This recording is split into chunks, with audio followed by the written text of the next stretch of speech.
안녕하십니까. 2020 지역신문 컨퍼런스에 참석해 주신 여러분 진심으로 환영합니다. 저는 기획 세션 1의 사회를 맡게 된 지역신문 발전위원회 류한호 위원장입니다.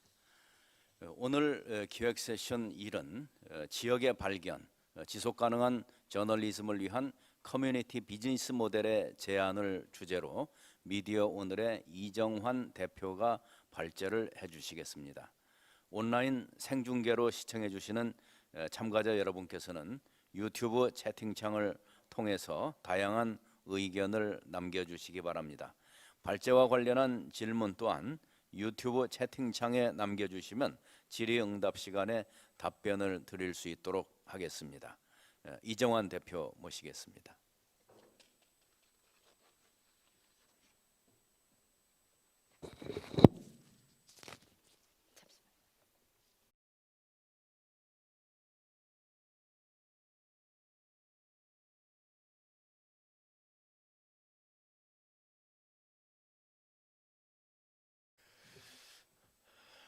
네, 안녕하십니까.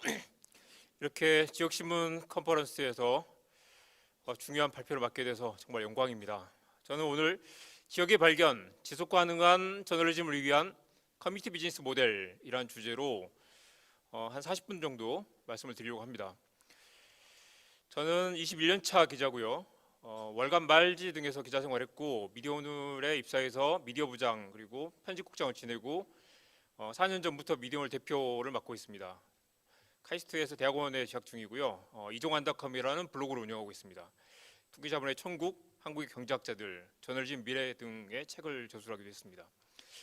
오늘의 이야기는 어떻게 건강한 저널리즘이 지속 가능한 수익 모델을 확보할 수 있을 것인가에 대한 이야기입니다. 모든 비즈니스 모델은 결국 콘텐츠의 혁신이 전제돼야 가능합니다. 그래서 몇 가지 문제를 인식하고 접근하는 방식, 그리고 변화를 이끌어내는 매뉴얼에 대한 이야기, 솔루션 저널리즘에 대한 이야기를 할 것이고요. 로컬 저널리즘을 어떻게 다시 설정하고 어떻게 한국 사회에 새로운 어떤 변화를 만들어낼 수 있을 것인가에 대한 이야기로 진행해 보려고 합니다. 먼저 이 비행기인데요. 이게 2차 대전에 한참 활약을 했던 B-117이라는 폭격기입니다. 두 장씩 넘어가네요. 이 비행기는 보잉사가 엄청난 비용을 들여서 개발을 했는데 첫 시험 비행을 하자마자 추락을 했습니다. 5배나 많은 폭탄을 싣고 2배나 멀리 날 수 있다고 자랑을 했지만 뭔가 문제가 생긴 것이죠. Too much airplane for one man to fly. 너무 많은 기능이 있어서 한 사람이 조종하기에는 너무 이렇게 복잡하다라는 평가를 받았죠. 보잉사가 이것 때문에 파산할 뻔했습니다. 엄청난 좋은 비행기를 만들었는데 이게 제대로 작동하지 않았던 것이죠. 미국 공군에서 이런 한 장짜리 체크리스트 매뉴얼을 만들었습니다. 그래서 조종사와 부조종사 각각 출발하기 전에 뭐를 체크를 해라. 한 장짜리니까 별로 많지도 않아요. 이걸 체크를 하고 난 다음에 180만 마일 비행에 성공했습니다. 보잉사에 그래서 13,000대 생산 주문을 했고 이게 2차 세계대전에서 커다란 활약을 했죠. 중요한 것은 너무 복잡하지만 복잡한 기능들을 모두가 알 수 없고 복잡한 기능들을 아무리 잘 외운다 하더라도 어디서 실수가 생긴다는 것이죠. 그래서 꼭 필요한 것들만으로 체크리스트를 만들었고 이것만이라도 지켜야 된다라는 것들을 했기 때문에 이게 성공했다는 것이죠. 이것은 저먼윙스라는 비행기입니다. 9525 저먼윙스 비행기가 2015년 3월에 독일로 출발하다가 사고가 났습니다. 그래서 144명의 승객과 6명의 승무원들이 모두 사망을 했습니다. 출발하다가 한 40분 만에 갑자기 고도를 낮춰가지고 바닥으로 처박은 것이죠. 당시 이 항공기에 2명의 조종사가 있잖아요. 조종사가 출발하자마자 이제 궤도 오르고 나니까 화장실 다녀오겠다라고 다녀왔습니다. 부조종사가 이 문을 걸어 잠그고 혼자 기술을 낮춰가지고 산에 비행기를 처박은 것이죠. 당시 9.11 테러 이후에 이 항공기 조종석의 문을 안에서 잠그게 돼 있었기 때문에 화장실 다녀온 조종사는 이 항공 조종석에 들어가지 못했습니다. 문을 부수려고 했지만 부수지 못했고 10분 만에 항공기에 추락을 한 거죠. 무시무시한 속도로 추락을 했고 전원 사망하는 끔찍한 사고가 있었습니다. 자, 이 이야기를 왜 말씀을 드리냐면 이 사고 이후로 다시 또 매뉴얼이 바뀝니다. 그래서 반드시 항공기 조종석에는 2명 이상이 앉아 있도록, 만약에 조종사가 화장실을 가게 되면 다른 누군가가 이 같이 옆에 앉아서 이걸 보조를 하도록 바뀌게 됩니다. 혼자 앉아있지 못하도록 매뉴얼을 바꾸는 것이죠. 프로토콜이 바뀌게 됩니다. 자, 1년에 자동차 사고로 죽는 사람이 3,287명이고 비행기 사고로 죽는 사람은 2명입니다. 1,000명당 아마 숫자일 텐데요. 실제로 자동차 사고로 죽는 사람이 훨씬 많죠. 그렇지만 비행기 사고가 발생하면 문제의 원인을 찾고 문제의 원인을 완전히 없애게 됩니다. 자동차 사고는 어떤가요? 늘 있는 사고고 불행한 일이지만 누군가가 불행한 일을 당하게 되고 어쩔 수 없는 일로 생각하게 됩니다. 비행기 사고는 아무도 그렇게 생각하지 않죠. 어쩔 수 없는 일로 생각하지 않습니다. 반드시 문제를 해결해야 된다라고 생각을 하겠죠. 우리가 항공기 사고와 자동차 사고를 다룬 방식이 이렇게 다릅니다. 항공산업에는 어쩔 수 없는 사고라는 거 있어서 안 된다. 100만 분의 1이라도 반드시 문제를 해결해야 된다. 대비를 해야 된다. 그렇지만 자동차 사고는 어디선가 늘 벌어지는 어쩔 수 없는 일이라고 생각합니다. 그래서 특별히 대책을 만들지는 않죠. 그렇다고 한다면 이런 문제는 결코 해결되지 않습니다. 늘 사고가 일어나고 늘 많은 사람이 죽죠. 우리가 다루는 문제, 언론이 다루는 문제들은 항공기 사고 같은 문제가 있고 자동차 사고 같은 문제가 있습니다. 자동차 사고처럼 늘 벌어진 일이야, 어쩔 수 없어 라고 생각한다면 그 문제는 계속 벌어지겠죠. 항공기 사고처럼 이 문제는 절대 있어서는 안 된다, 다시는 이런 일이 벌어져서는 안 된다고 생각하면 그 문제를 바꾸기 위해서 뭔가를 액션을 취하겠죠. 복스가 다뤘던, 미국의 인터넷 신문 복스가 다뤘던 카테터 감염 사고에 대한 기사입니다. 15년 전까지만 해도 미국의 병원들은 모두 자동차 사고처럼 문제를 다루는 병원들이었다. 모든 사고를 자동차 사고처럼 다뤘다는 것이죠. 비행기 사고처럼 다루는 병원과 자동차 사고처럼 다루는 병원이 나눠져 있었다는 겁니다. 이게 말씀드린 카테터인데요. 병원에 가서 입원하시게 되면 모두가 다 이 카테터라는 걸 그 팔에 꽂게 됩니다. 꽂게 되는데 이게 사실 바로 정맥관 주사잖아요. 정맥으로 바로 직통하는 그 주사기 때문에 만약 이게 감염이 되면 치명적인 질병으로 이어지게 됩니다. 실제로 이것 때문에 합병증으로 병이 더 심화되거나 돌아가신 분들이 엄청 많죠. 미국의 경우 하루 카테터를 1,500만 명이 카테터 삽입 시술을 하게 됩니다. 그리고 이 가운데 1,000명당 5.3명꼴로 감염 사고가 일어납니다. 카테터에서 고름이 생기고 폐혈증이 생기고 이게 심장이 전이돼서 전혀 처음의 질병과 전혀 다른 질병으로 죽게 되는 일이 생기는 거죠. 연간 미국에서만 8만 명이 이 감염 사고를 당하게 되고 이 중에 35% 정도가 치명적인 상황을 맞게 된다라는 연구 보고서도 있었습니다. 이것은 과연 자동차 사고일까? 아니면 있어서는 안 되는 비행기 사고일까? 날마다 벌어지는 자동차 사고라면 그래, 사고가 생겼네 라고 하고 넘어가겠죠. 이래서는 안 되는데 라고 하지만 어디선가 누군가는 이런 그 일을 당하니까 어쩔 수 없다 생각하게 되겠죠.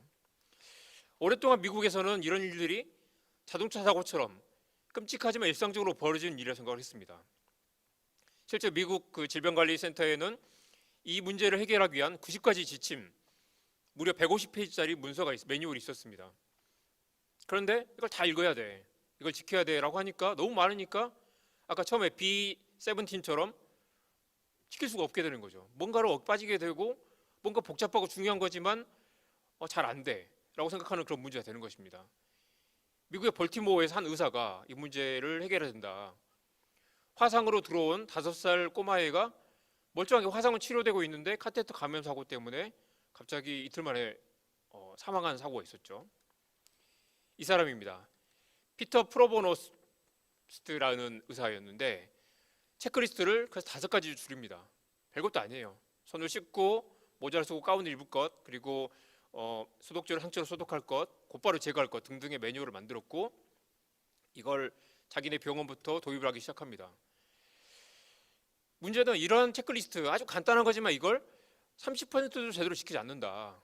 중요하다고 생각하지만 워낙 복잡하기 때문에 다 지킬 수가 없었던 것이죠. 이 5가지를 지키려면 또 병원에 이것저것 해서 뭐 이렇게 가져와야 된다는 거죠. 소독약도 따로 가져와야 되고 환자의 드레이프도 뭐 처리를 해야 되고, 이 모든 필요한 장비들을 하나의 카트에 담아가지고 바로 옆에 갖다 놓는 것. 그리고 더 중요한 건 의사가 이걸 지키지 않을 경우에 간호사가 일러 바치게 만드는 것이죠. 이게 쉽지가 않습니다. 간호사가 어떻게 의사에게 그 일러 바치는 일을 하겠어요? 다른 의사에게. 그렇지만 이걸 매뉴얼로 만드는 것입니다.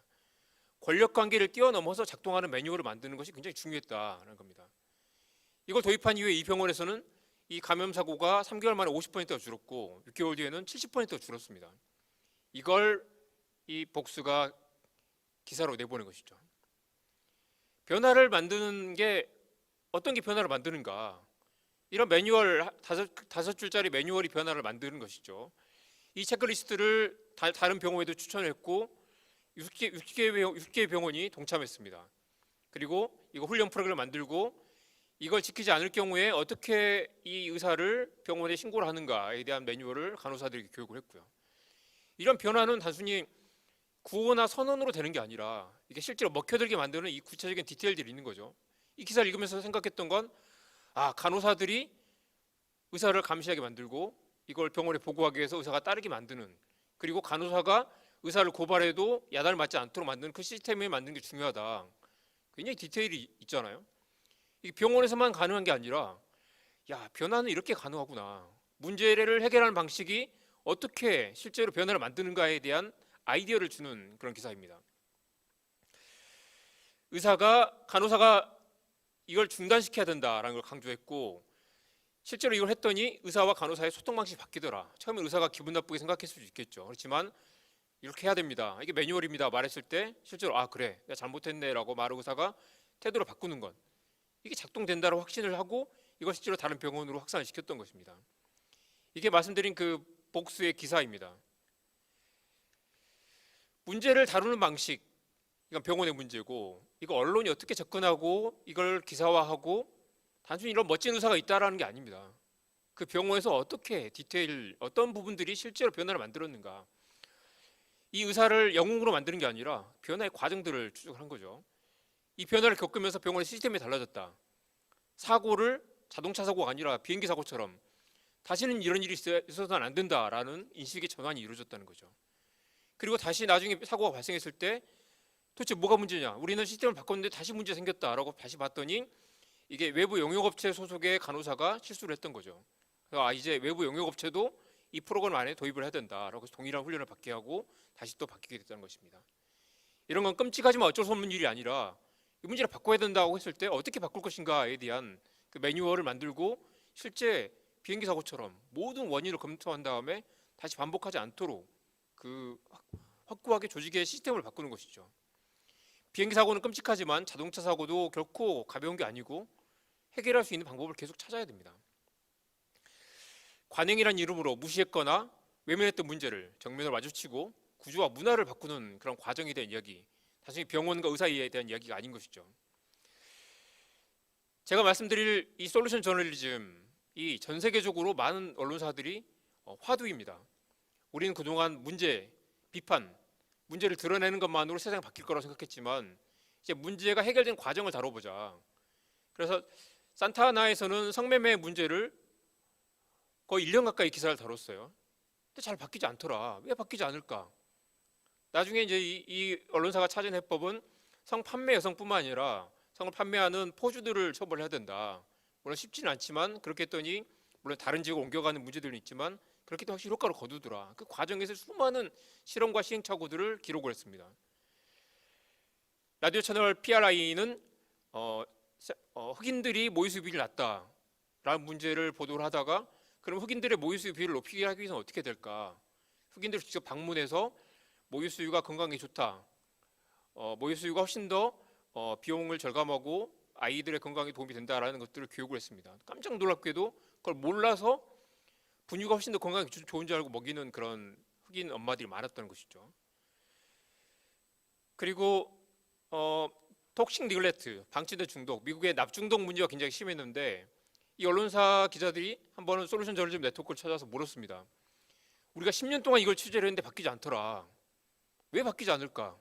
라는 걸 함께 이 문제를 찾아가다 보니 문제를 드러내는 것만으로 바뀌지 않는다는 거죠. 이 한국의 성면 그 오염된 뭐 그런 것처럼 폐건축 자재를 쓰다 보니까 이런 문제 생기는데 이걸 해결하는 곳이 어디 있을까? 이 문제 답을 찾고 있는 사람들이 누가 있을까라고 미국 전체를 뒤져가지고 다른 곳을 찾아 문제를 발견하게 됩니다. 그래서 건물 임대 계약을 맺을 때 납중독 오염 검사를 하도록 법을 바꿔서 그 동네 카운티의 조례를 바꿔서 이걸 검사를 하겠더니 집주인들이 이걸 문제를 해결하더라라는 그런 사례들이 보고가 됐죠. 이런 비슷한 사례들이 많은데요. 실제 이게 이런 식으로 당연히 언론의 사명은 비판과 권력 감시에 있지만 문제가 해결되는 과정을 기록했을 때 사람들이 뉴스를 더 열심히 읽게 되고 다시 방문하게 되고 그 뉴스에 돈을 내더라는 겁니다. 우리는 과거에 이른바 페니페이퍼의 시절에 100원짜리 신문을 만들어 팔고 신문이 값싸게 팔리면서 모든 사람이 뉴스를 보게 되고 이 신문이 사회 변화를 주도했던 그 시절, 이게 1832년부터니까 한 180년 정도 이어져 왔던 이런 페니페이퍼, 값싼 신문과 광고에 연계된 그런 모델이 무너지고 있는 걸 지금 목도하고 있습니다. 신문이 싸게 많이 팔렸을 때 신문이 권력에 저항하고 민주주의 발전을 가져왔죠. 그렇지만 이제 더 이상 신문은 팔리지 않고 광고 효과도 없습니다. 저널리즘 비즈니스의 근간이 무너지고 있는 것이죠. 모바일이 등장하고 소셜 네트워크가 등장하면서 모든 뉴스가 파편화되고 의제 설정 시스템이 무너지고 있습니다. 네이버는 첫 페이지에서 뉴스를 없애버렸죠.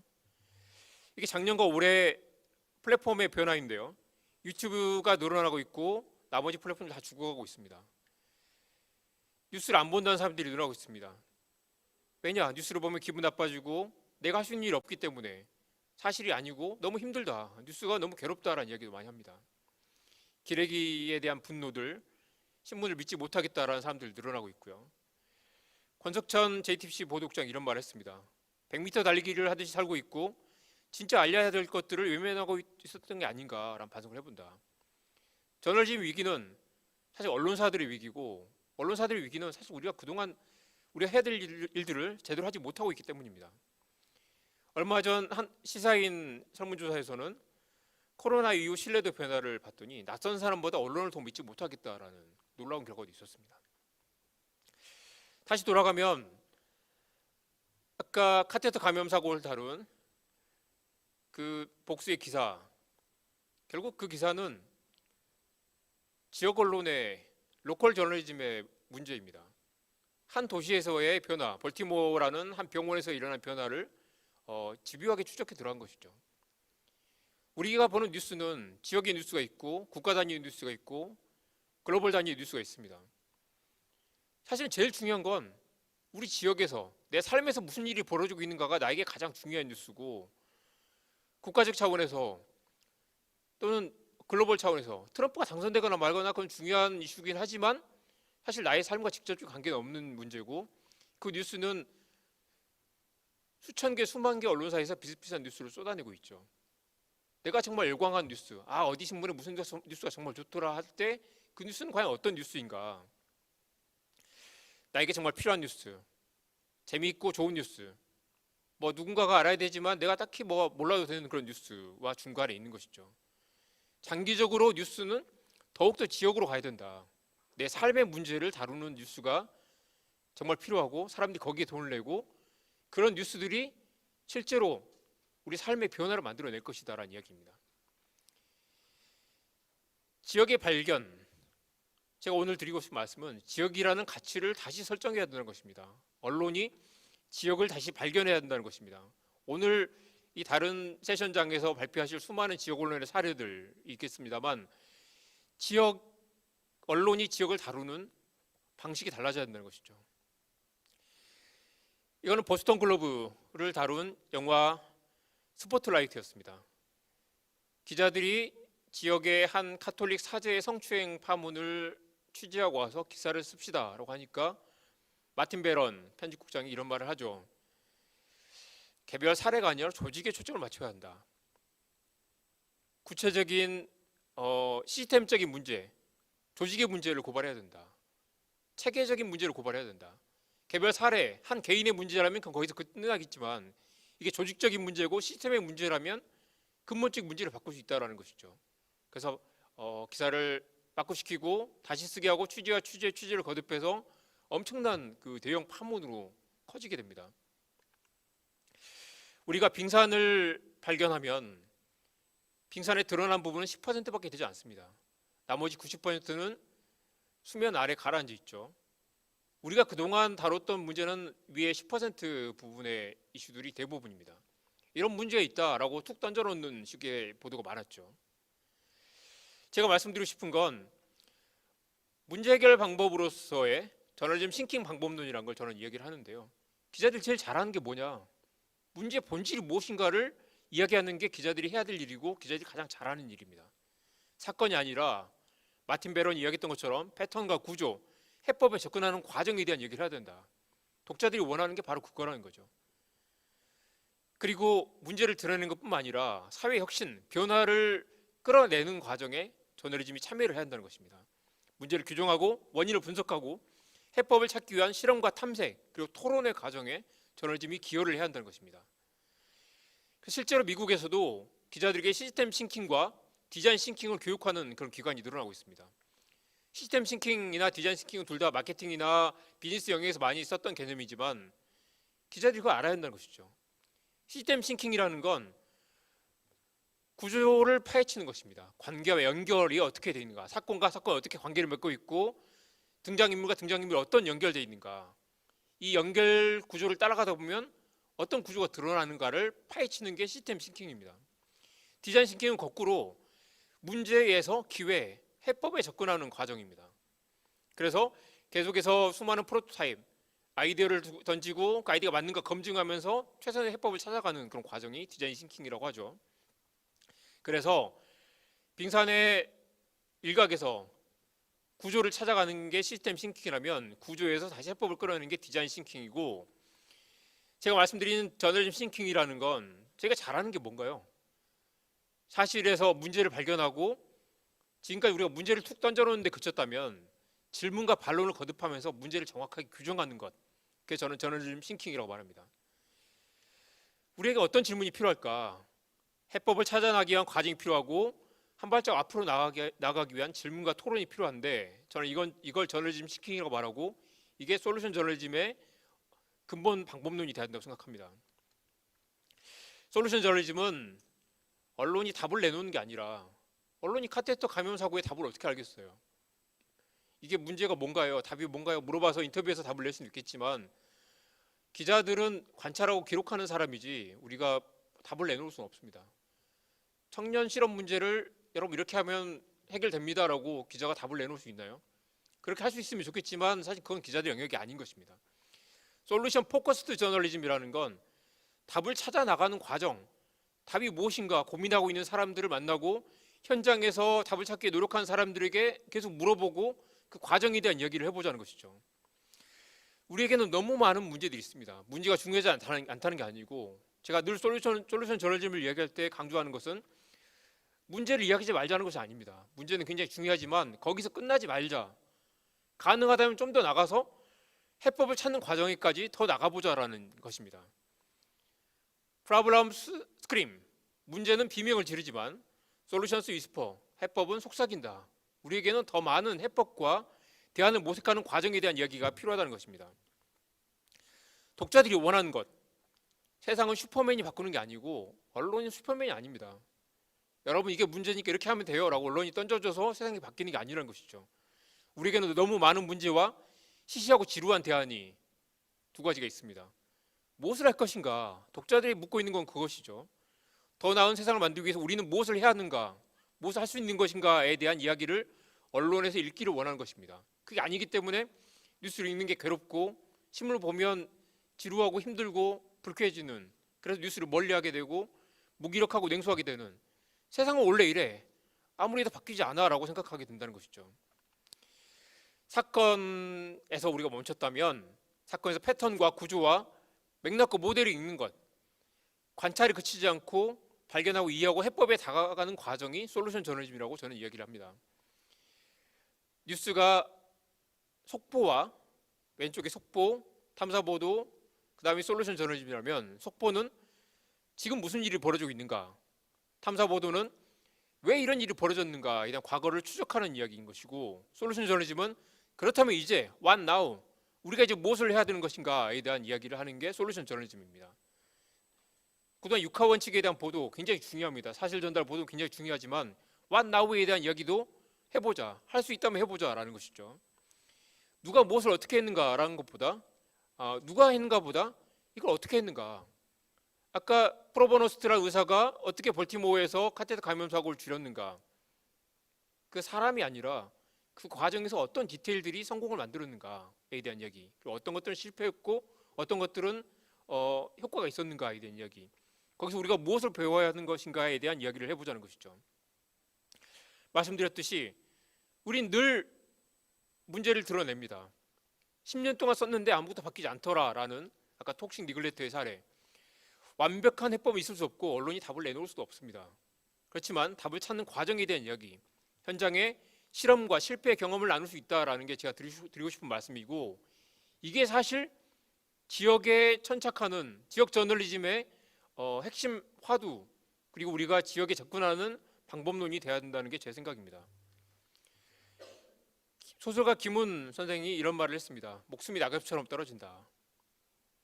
공사 현장에서 추락하는 노동자가 1년에 300명 가까이 된다 라는 이야기를 했습니다. 이것은 인도네시아의 스카이거스라는 그 사회적 기업을 창업한 한 남자의 이야기입니다. 왼쪽이 문제라면 오른쪽은 답을 찾는 과정에 대한 이야기인데요. 사람들이 이렇게 떨어져 죽는다면 우리는 무엇을 할 수 있을 것인가. 이 사람은 암벽 등반 전문가인데 공사 현장을 찾아다니면서 사람들이 이렇게 떨어져 죽으면 안 된다. 안전장비를 채우는 방법, 값싼 안전장비를 보급하는 방법, 그리고 노동자들이 높은 곳에서 중심을 잡는 방법에 대한 교육을 하고 암벽 등반 대회를 하고 보험사들을 찾아가서 최소한의 안전교육을 받지 않은 공사 현장에 보험료를 더 높이 올리라고 압박을 하고 실제로 몇 년 뒤에 추락 사고가 줄어드는 그런 변화를 만들어냅니다. 문제가 중요하지 않다는 게 아니고 문제는 굉장히 중요합니다. 문제 인식한 다음에 그다음에 그러면 이제 우리가 무엇을 할 것인가에 대한 이야기를 해야 한다는 것이죠. 이 답이 어디에 있나요? 현장에 있고 지역에 있습니다.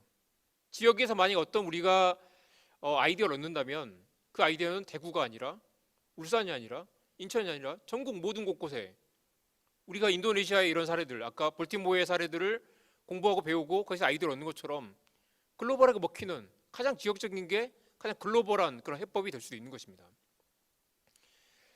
사람이 주인공이 아니라 해법이 주인공이 된 것, 그리고 단순히 이런 걸 했더니 세상이 바뀌었더라라는 게 아니라 문제의 원인 그리고 근거를 제시해야 되고 한계까지 제시하는, 그래서 솔루션 저널리즘은 데이터 저널리즘이고 로컬 저널리즘이고 그리고 탐사 보도가 되어야 하는 것입니다.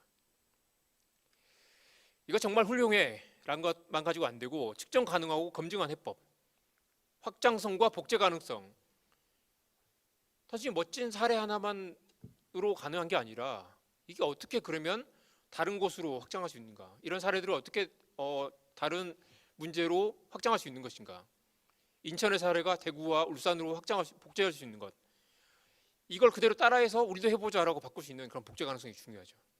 그리고 뭐 누군가의 영웅담이 아니라 구조를 이야기하고 변화의 희망을 이야기함으로써 실제로 이렇게 세상이 바뀔 수 있겠구나라는 변화의 희망을 독자들에게 알려줘야 한다는 것이죠. 우리에게는 너무 많은 질문이 있습니다. 기록되지 않는 것은 존재하지 않는 것이고 사실 우리는 대부분 답을 알고 있는 것도 많이 있습니다. 누군가 답을 찾고 있는 게 많이 있고 언론이 사실 그런 문제에 별로 관심을 갖지 않았었죠 그동안. 솔루션 포커스 프로세스라는 건 현장과 지역을 대하는 태도를 바꿔야 한다는 것입니다. 스토리텔링의 관점과 순서를 바꿔야 합니다. 제가 뒤에 설명드리겠습니다만 한국의 솔루션 저널리즘의 사례들을 보면 여기서 좀 더 나가서 이 부분을 좀 더 자세하게 취재를 했다면 좋겠더라 하는 게 많습니다. 여전히 우리는 사건 중심으로 다루는 그런 스토리텔링이 익숙하고 이런 멋진 사례가 있었어라고 하지만 사실 디테일들을 다 생략해버리는 그런 보도가 많아서 안타깝습니다. 이게 뭐 새로운 어떤 걸 해보자는 게 아니라 우리가 하던 것들을 더 잘하기 위한 발상의 전환이 필요한 것이고요. 누가 했느냐보다 어떻게 했느냐지만 여전히 누가 답을 찾고 있는지를 찾아야 됩니다. 어디 가서 누구 멋진 사람을 인터뷰해가지고 소개하라는 게 아니라 그 답을 찾는 과정은 굉장히 지루하고 어렵죠. 여전히 우리가 사실 그동안 어디 기자실에 앉아서 취재를 했기 때문에 더 현장에 깊게 내려가지 않았던 것입니다. 더 지역에 깊게 내려가지 않았고, 지역을 다루면서도 지역 문제를 대부분 다 이렇게 정치의 문제나 아니면 행정의 영역에 다루고 현장에 더 깊이 내려가지 않았던 것입니다. 중간 요약을 해보면 문제의 성격과 원인을 정확하게 규정한다. 해법에 근접해 있는 사례와 사람을 찾는다. 과정을 추적하고 검증한다. 이 세 가지의 접근 방식이 우리가 지역을 다루는 방식의 변화로 이어져야 된다고 생각합니다. 강준만 교수가 이런 말을 했습니다. 솔루션 저널리즘이 가장 필요한 것이 지역 언론이다. 지역 언론은 홀대, 소외, 낙후 등등을 외치는 이게 정말 문제다라는 그런 뉴스를 많이 만들고 있습니다. 중앙의 권력자, 고위관료, 지역의 정치인들의 각성을 촉구하는 효과도 있지만 오히려 이런 뉴스들이 무력감을 부추기고 지방 소멸을 부추기는 게 아닌가. 이렇게 해서 자꾸 안 돼. 우리 마을은 안 돼. 라고 해서 사람들이 다 지역에 대한 불신, 지역에 대한 무력감을 부추기는 것이 오히려 더 중앙 집중적인 사고를 만든다는 것이죠. 민원 해결 저널리즘, 강준만 교수가 제안하고 경남도민일보의 김주환 국장이 제안했던 그런 아이디어입니다. 문제를 해결하는 저널리즘이 우리가 너무 그걸 소홀하게 생각했다는 거죠. 번거롭고 성가시고 쫌스럽다는 이미지, 우리가 뭐 어디에 무슨 신호등을 만들 거냐 말 거냐 그런 이 잡다한 민원을 해결하는 게 저널리즘인가라고 생각하겠지만 거기서부터 출발해야 한다는 것이죠. 문제 제기는 쉽지만 문제 해결은 어렵다. 더 중요한 건 아랫줄에 보시다시피 기존의 권력자 모델, 우리가 권력과 맞서 싸운다, 우리가 세상의 변화를 이끈다라는 것보다 봉사자 모델로 전환할 때가 됐다. 우리에게 필요한 문제들을 해결하는, 그리고 그걸 위해서 여러분들의 의견을 듣겠다, 그리고 우리가 당신들과 함께한다라는 그런 봉사자 모델로 전환했을 때 비로소 사람들이 이 뉴스가 어디 뭐 하늘에 붕 떠 있는 저들만의 뉴스가 아니라 나의 뉴스, 우리의 뉴스, 우리의 문제를 해결하는 뉴스, 이 뉴스에 돈을 내고 이 뉴스에 후원을 하고 이 뉴스가 이 신문이 더 잘 확장해서 더 강한 힘을 갖기를 독자들이 연대와 유대를 느끼게 되는 그런 변화가 가능하다는 것이죠. 민원 해결 저널리즘의 가능성, 강준만 교수의 4가지 제안이었습니다. 지역 발전에 실제로 기여할 수 있고, 지역민들의 관심과 신뢰를 지속할 수 있고, 지역 밀착성 보도를 더 강화할 수 있다.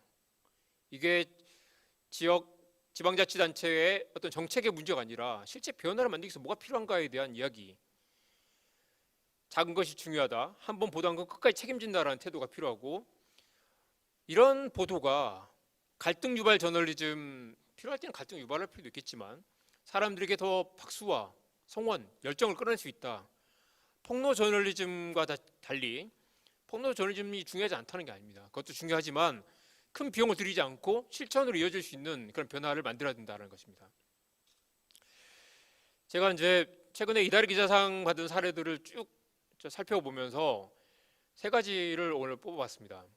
부산일보가 했던 신맹모 삼천지교, 그리고 전주 MBC가 했던 시외버스의 부당요금을 인하시킨, 이거야말로 민원 해결 저널리즘을 할 수 있을 거고요.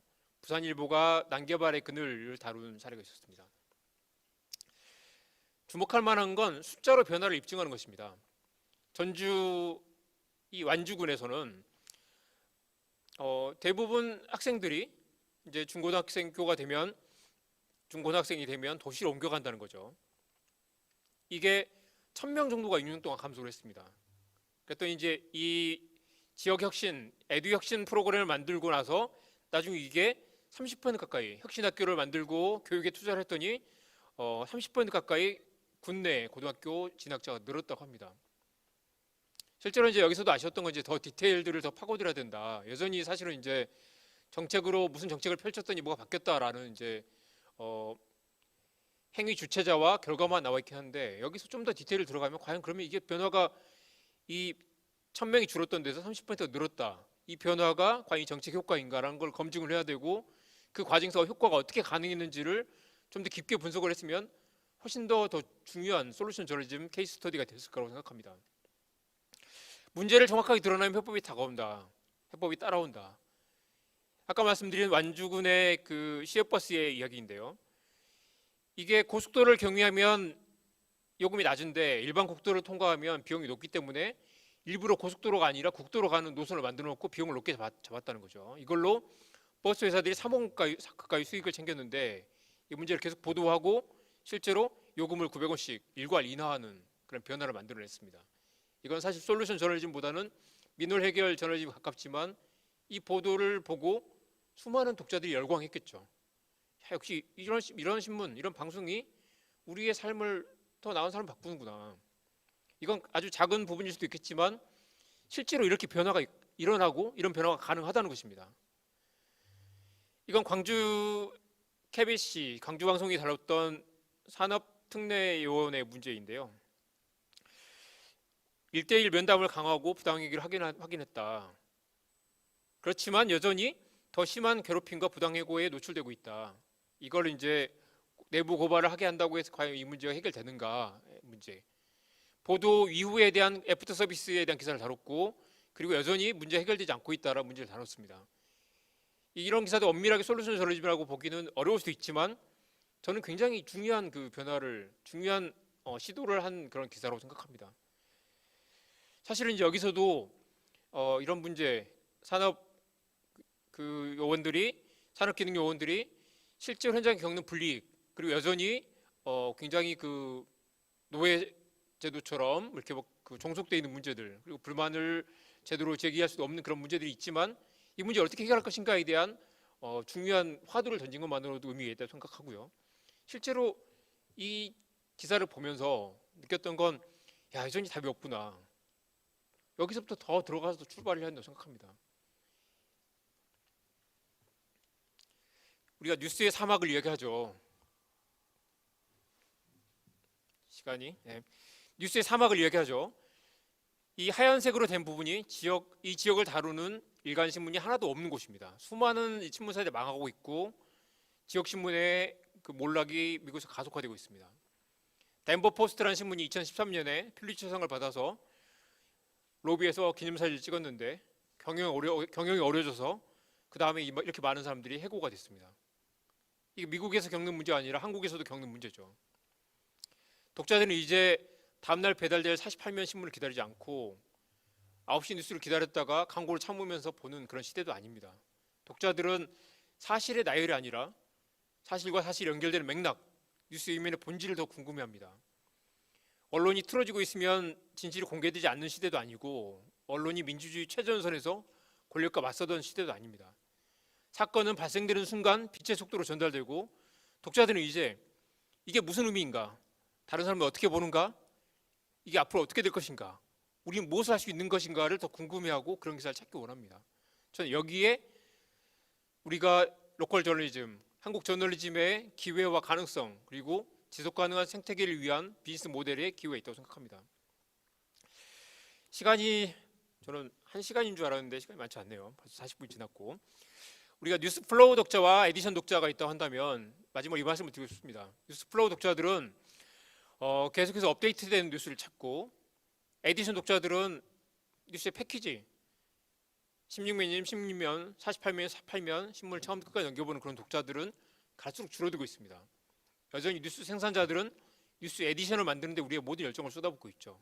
하지만 독자들은 이 왼쪽에 대부분 뉴스 플로우 독자들을 바뀌고 있습니다. 뉴스를 자주 확인하고 한 번씩 짧게 여러 번 보고 뉴스 어디선가 계속 자기한테 다가오기 때문에 일부 뉴스를 찾아가서 볼 필요가 없는 그리고 특별히 뉴스에 돈을 낼 의지도 없는 사람들 다양한 뉴스를 보는 사람들이 우리가 앞으로 공략해야 될 독자들입니다. 이 독자들이 어떻게 우리 뉴스를 다가게 만들 것인가 어떻게 우리의 뉴스를 인지하게 만들고 찾아오게 만들 것인가에 대한 그런 고민들 이제 우리는 수백 개, 수천 개의 그 경쟁사들과 싸워야 됩니다. 뉴스의 브랜드로 소비되는 그런 시대가 아닌 것이죠.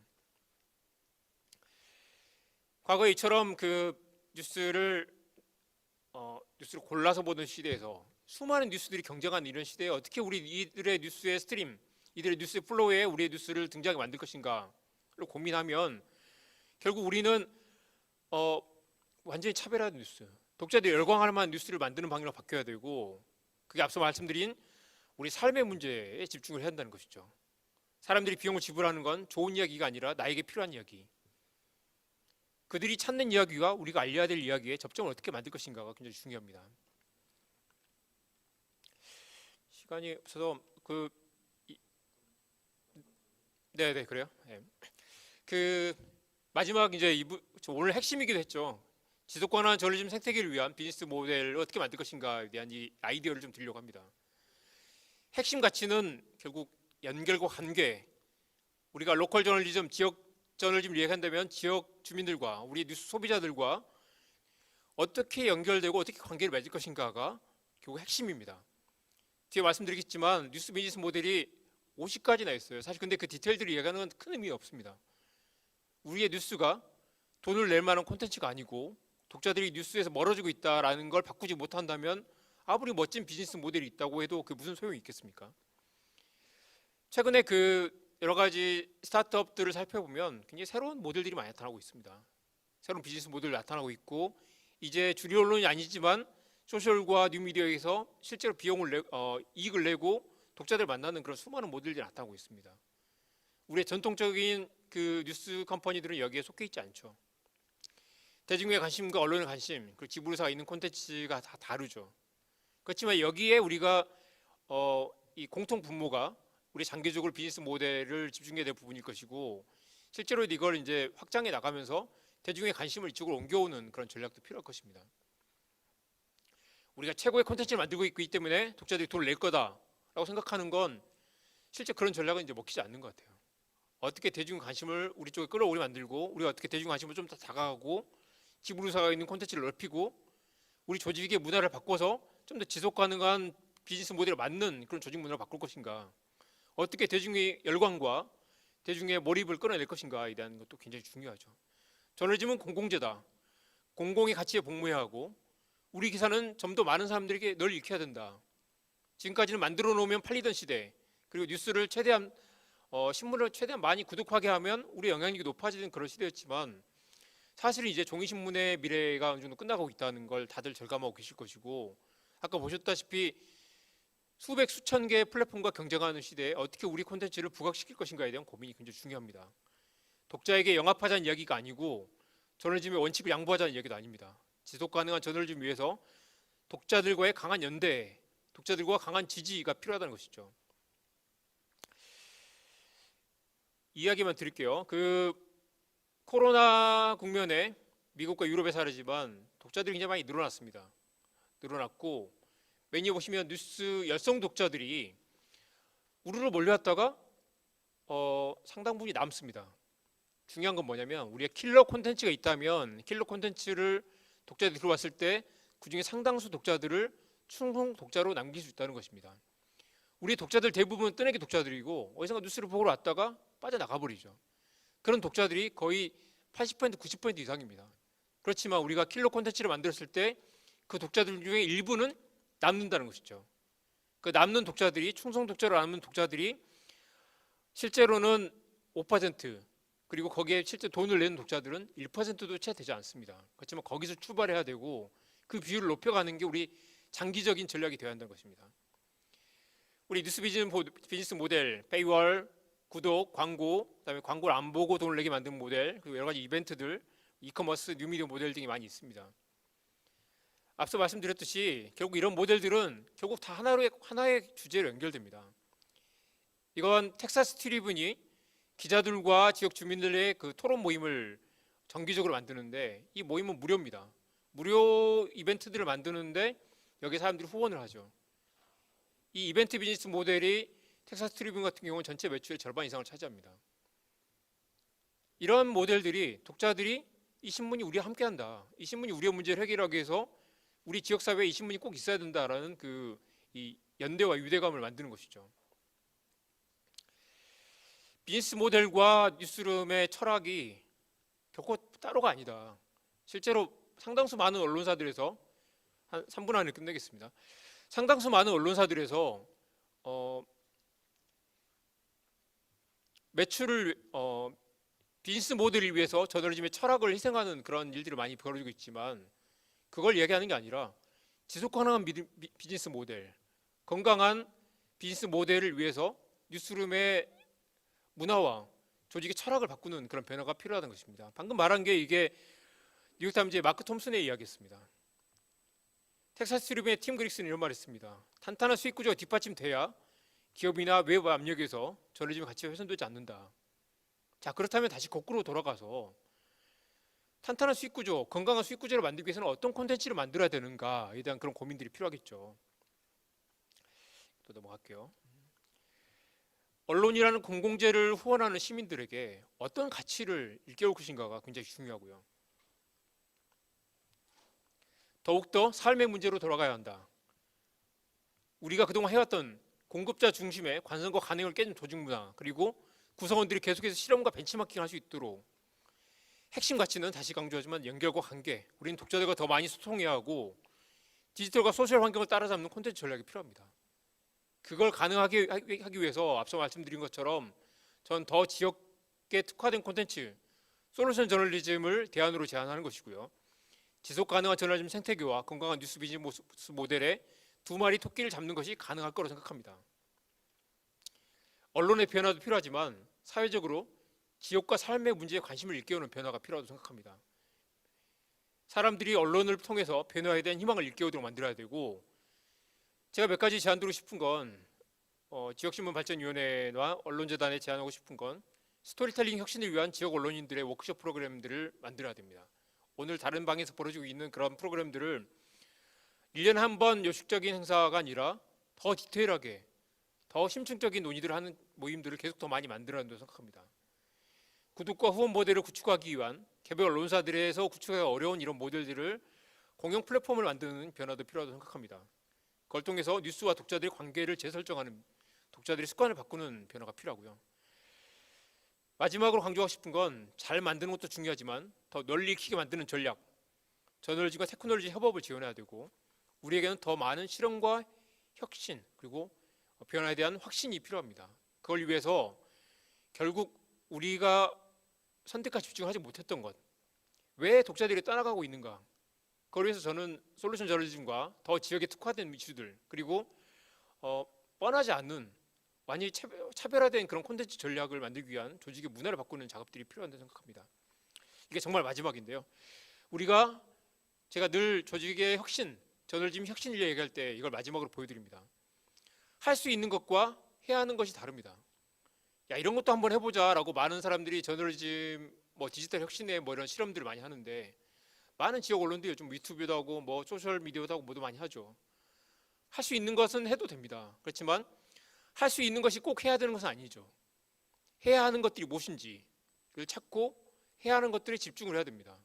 할 수 있는 것들 이것저것 하다 보면 오히려 더 우리가 해야 될 것들을 놓치게 되고, 지금 우리의 위기는 해야 될 것들을 제대로 못하고 있기 때문에 위기인 것이지, 남들이 다 하니까 우리도 디지털 트랜스포메이션을 해보자, 유튜브도 해보자. 유튜브 중요합니다. 소셜미디어 중요합니다. 그렇지만 거기에 무엇을 담을 것인가, 우리가 해야 될 핵심 가치들을 어떻게 새로운 변화에 맞춰서 따라잡을 것인가에 대한 그런 고민들이 필요하다는 것이죠. 자, 제 발표는 여기까지입니다. 고맙습니다.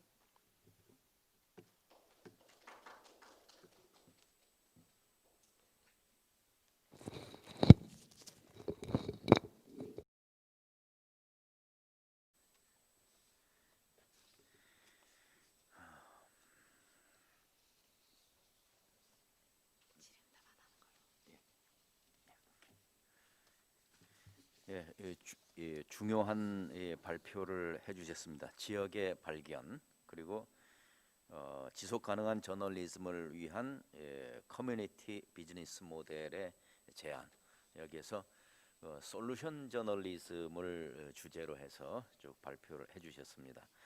원래 계획은 그 유튜브 채널을 통해서 채팅을 통해서 보내주신 질문을 발제자께 드리고 그걸 가지고서 얘기를 나누는 걸로 되어 있습니다만은 지금 시간 관계상 질의응답을 생략하겠습니다.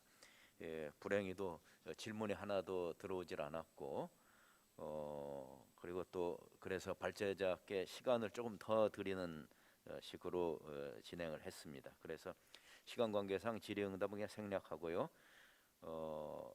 이 추후에 혹시나 이 오늘 강의를 들으면서 질문할 것이 있으시면은 우리 위원회로 또 보내주시면은 여기에 대해서 답을 드리도록 하겠습니다. 그리고 오늘 그 이정환 대표께서 제시해 주신 그 우리가 이 시점에서 지금 이 저널리즘과 시장이 제대로 만나지 못하게 되는 이 시점에서 이제 우리가 할 일은 해야 할 것을 잘 챙겨서 하자. 그래서 실제로 시민들이 느끼는 여러 가지 문제들에 대해서 직접 그 문제를 해결할 수 있는 방안을 제시하고 실제로 문제 해결에 이르기까지 뭐 그런 방향으로 노력하자라는 그런 얘기였습니다.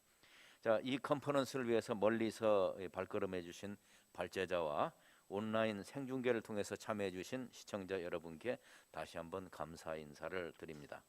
이상으로 2020 지역신문 컨퍼런스 기획 세션 2를 모두 마치겠습니다.